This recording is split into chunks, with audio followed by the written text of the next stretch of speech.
When my younger sister Laura was born, I had to get used to sharing the limelight. I sort of learned how to do this, but then Hannah arrived, and I did not know what to make of this person who is just totally surplus. I think I just pretended she wasn't there. But many years later, when I was about 8, I began to get an idea that this girl child was developing her own unique characteristics, a personality that came with a label. I remember it was one of those nights when it was dark early, so maybe it was late autumn, and I was walking home behind my mom and a friend of hers as they had just talked about what the kindergarten teacher had told them about their kids. Apparently, Hannah had just started going to school, and this was Mom's first parent-teacher conference with Hannah's teacher. I remember hearing my mom say in the gloom of that chilly night that Hannah's teacher said she was a fidgeter. I didn't really know what that meant, but I knew when Mom's friends said the dreaded words, "Oh dear, this was not going to turn out very well for her." And now look where we are today. Fidgeter. Someone who will not sit still. It just shows how rarely we know a prophecy until it's well behind us. By the time she embarked on her own life, raising her kids, usually alone, by her own resources, stitched together out of very hard work, very good friends, and very thin air, it was clear to me that Hannah was not going to just sit there and take what was thrown her way. She couldn't give a toss for received dogmas, ideologies, or even gossip, really, unless it was quite good. She sought evidence where she could find it, and if it wasn't there, she just walked past it. Living in Wakulla helped her to do that successfully, I think. It was such a sparsely populated place in those days that if you knew anyone there, they were probably your friend.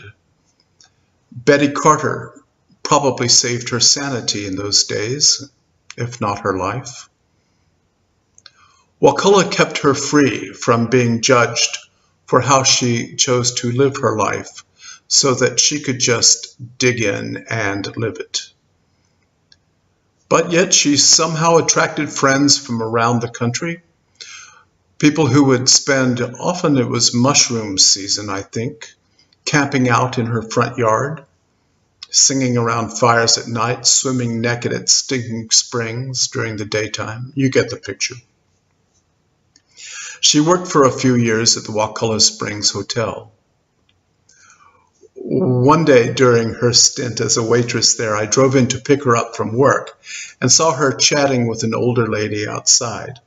I went over to be introduced, and the lady started telling me how much fun it was to work with Hannah, but mentioned slyly that everyone knew that the words Wildlife Refuge had to be added to the corporate name of Wakulla Springs in order to justify hiring her, as if she wanted to add, because everyone knows.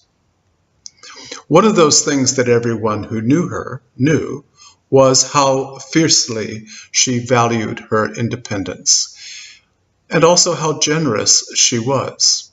Even though she didn't have a lot back in those days, she always had a lot of time to listen and to take people as they were. I remember she turned herself inside out to be there for our mother after our dad died.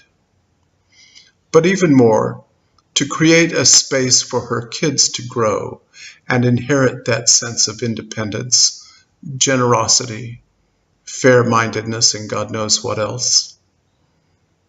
When I got to know those kids again during that Thanksgiving in 2015 on the Atlantic coast, I was so happy to see what a sense of self each of them had.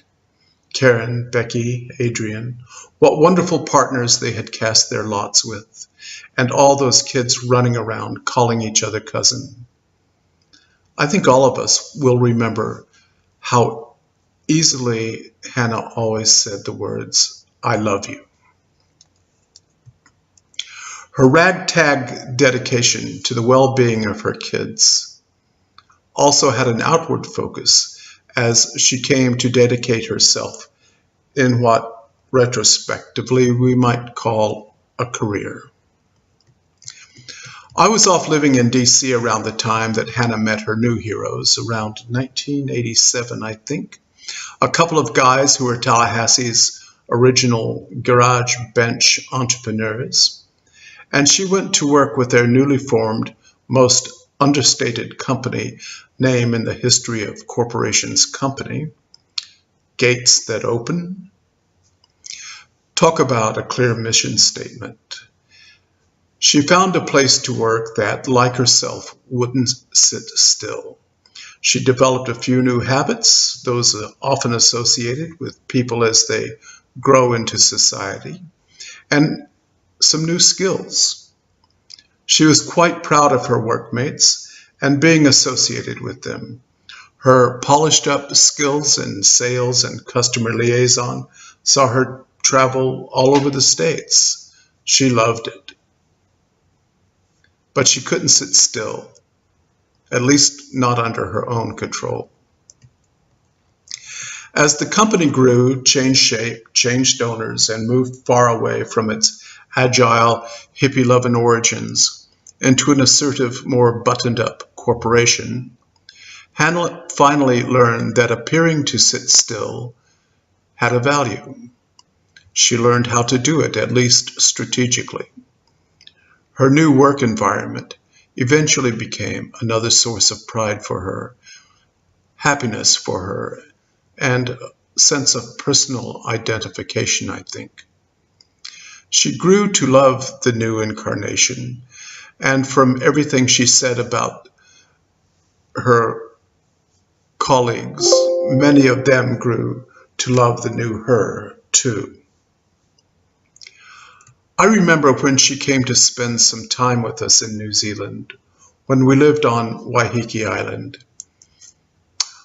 I took a photo of her from my kitchen, a beautiful shot that I can't find now, of her with her back to me, sitting out on the front deck of our house wearing a big floppy straw hat, her feet up on the rail, reading a book, and looking silently to that silver line that was the horizon of the South Pacific. It was a touching moment, in part because it was one of those few spaces I ever shared with her where she wasn't talking. I was always impressed with Hannah's love for reading. She read widely, both fiction, nonfiction, science, art, and she read critically. I always delighted in her pithy reviews of the books that she had read. She always found them worthwhile, except for some odd plot device that didn't work or something. She was curious and ready to learn to think more broadly. I think that was a hallmark feature of Hannah's personality. Ready to learn to think more broadly, I think became the way she was able to still keep fidgeting. When she came to visit us in New Zealand, the only made in the USA souvenirs she bought were 3 Mighty Mule beefy tees. Now, I wore those shirts daily or nightly for nearly 12 years before they finally simply decomposed. So to those of you from GTO Access who might hear this, thank you for being Hannah's heroes for so long, and especially in these last few months, especially in light of the new set of changes in your company. The only thing more difficult for her to come to terms with than the end stage of her health condition was the fact that she could not go back to work with you. But coming to terms with that started her on again, off again, peaceful transition to an acceptance of her life and its end. In one of our last phone conversations, she reflected that she wasn't sure that it would all happen as it did, but that it all turned out pretty good, as she said, in the long run. In the long run. She finally came to sit still and accept what life was throwing at her, and to plan wisely for it. Our mother would have been proud. I hope her beautiful and handsome kids and grandkids and great-grandkids will be proud of her too. I'm not saying that you should sit still. It probably doesn't pay to until you really have to. But Hannah certainly showed us the value of doing just that when the time is right. She ran the race well, crossed her finish line exhausted and out of breath, but pleased with herself, I think.